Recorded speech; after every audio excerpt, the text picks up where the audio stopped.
reviews, okay? Forget Rotten Tomatoes. There's only one review that matters, Randolph, and that's yours. What did you think when you first saw The Darkest Hour from start to finish? What did you think of the film? It's very simple. Gary absolutely nailed it. So we had a wonderful time. It was only about a year ago that we asked if one or two of us could go up and visit the filming up at Ealing Studios on northwest London.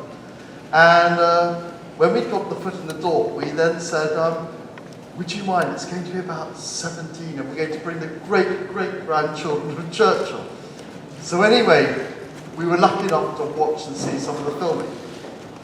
And then suddenly, through the door, I didn't recognise Gary at all. It was my great-grandfather. And I promise you, our family was completely dumbstruck. And your whole appearance, the mannerisms, how you capture my great-grandfather.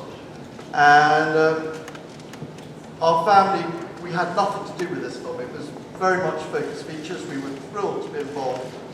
And we're always a little bit nervous about these adventures.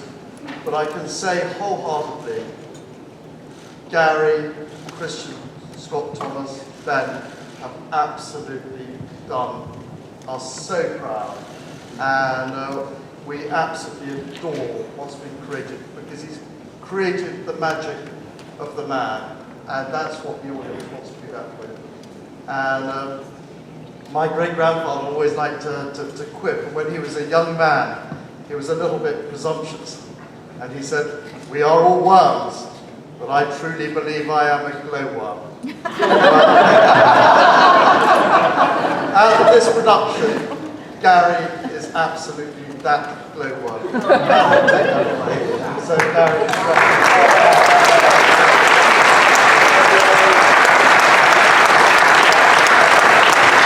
what does it mean to hear like a seal of approval like that? Oh, that's the Oscar right there. That'll do me. I actually greeted Gary this afternoon as great-granddad.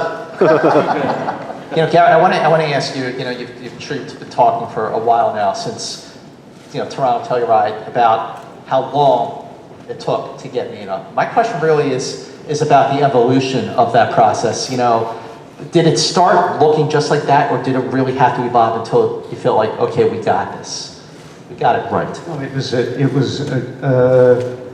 there was an initial sculpt of Churchill, but it was a trial and error. We had one version that was sort of what I call full Winston, and it's quite remarkable, but you lost me in there somewhere too much, and so we pulled some of it back. I mean, Kazuhiro, the original sculpt, had a forehead piece with a scar that he had received from being run over when he got hit by a car in New York, 1932, and I think it broke his nose and it gave him a big dent right here in his forehead. But we pulled sort of back from that, and over tests that we tried out, which Jackie was. A couple of those. I remember we played with some costume and started to sort of start the engine. I think it's the process of building a character. I think must be, in some respects, it's very similar to set design, and certainly the clothes. That you get to research history, and you get to go to these places like Blenheim and Chartwell and the War Room, and you're absorbing all of this history, and somehow you've got to sort of metabolize it. You have to absorb it and then present it. And I think that our job in working on a presentation or a character is really not really that far removed from what Jackie does or Sarah, and then later with Bruno. You know, it really is. You sort of have to metabolize it and then put it out. Yeah. Yeah, Ben, I want to ask you about playing King George. Like, how did you really prepare and also make this performance your own? Because it was pretty recent that we saw a movie featuring Colin Firth as King George. Absolutely, and it does a really beautiful job. And that's a daunting thing. It's also daunting that I'm a suburban Antipodean, untried in the ways of the royal tongue. But really, it's watching newsreels, and it is. You've got to give yourself enough time beforehand to metabolize it, and then there's a lot of, voice drilling stuff and ho-hum. The other thing I want to ask you, Gary, is you've read the screenplay, you're going to do this, you've done your research, but how did the wardrobe, the makeup, the prosthetic, the whole shebang, how did that elevate your performance from what you thought you had?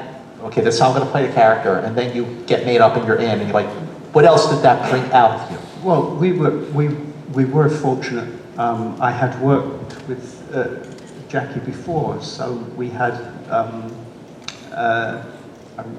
a connection, a rapport. We went to. Really, in the same way you did with Tinker, you went to the original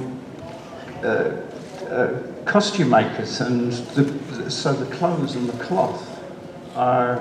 Was it Poole? Henry Poole was the tailor for Churchill. Right. So we went, and so the materials that you're looking at are the materials that he would have worn. I mean, I was measured as a much bigger man, and so unfortunately I couldn't keep the clothes after the show because they won't fit me, but they were really pretty rather remarkable. I hope you included the silk underwear, Gary. Yes, we had silk underwear. Yes, we did.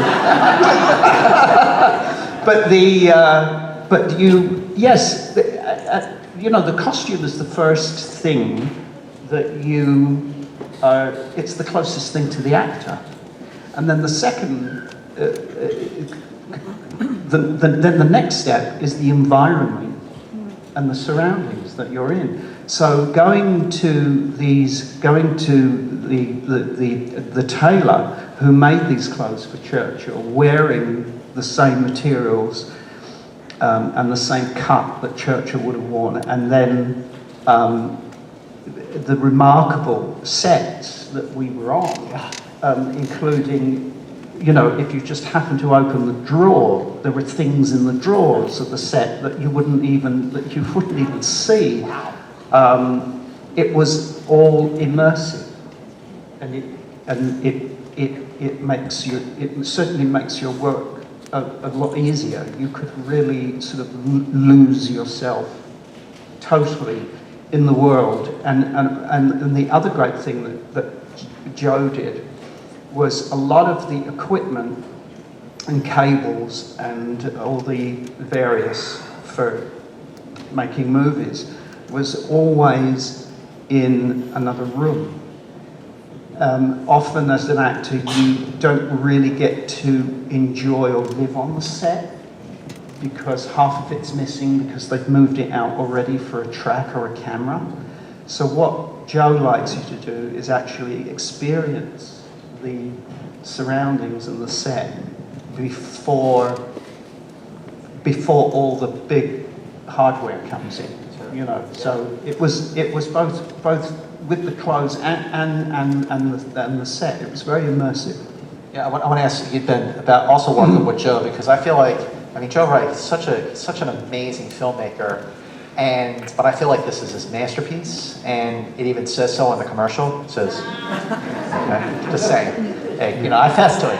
But I want to ask you about working with Joe Wright, about him taking on such a massive undertaking, an ambitious movie like this. Like, what was it like to work with Joe?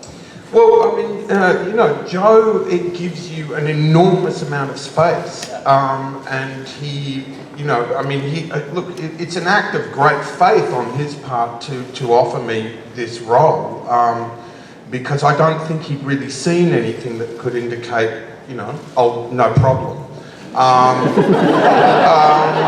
But having said that, Joe is incredibly collaborative. He takes on, whatever ideas and whatnot people have, but he is excellent at creating atmosphere. I mean, on a set, it's kind of singular. I mean, some of those atmospheres, and for good and for ill, some of those atmospheres were deeply pervasive and very easy to just, it really did feel kind of pretty easy by the time we got there. And I think that's testament to the way Joe approached it, the long period of rehearsal, and the immersion once we get there. When I saw the film for the first time, first thing that I thought of is, that's a leader. That is a leader. And like, what is sort of, in addition to just being a brilliant film by any measure, just sort of the ideals of Churchill, the legacy of Churchill, like what made him such a great leader that you hope people get from watching this movie, Randolph? Yes, well, what we loved as a family is very few people have managed to capture this before. But even in those difficult times, the amount of humour that pervades, and you've really captured that. And particularly like the piece with Lily James saying, Mr. Churchill, you really shouldn't go around doing that. Well, ladies and gentlemen, Darkest Hour expands wide on December 22nd. And make sure, since we're all here, we're all press people, make sure you spread the word. And thank you so much for joining us here today on the Queen Mary. Thank you so much to our fans.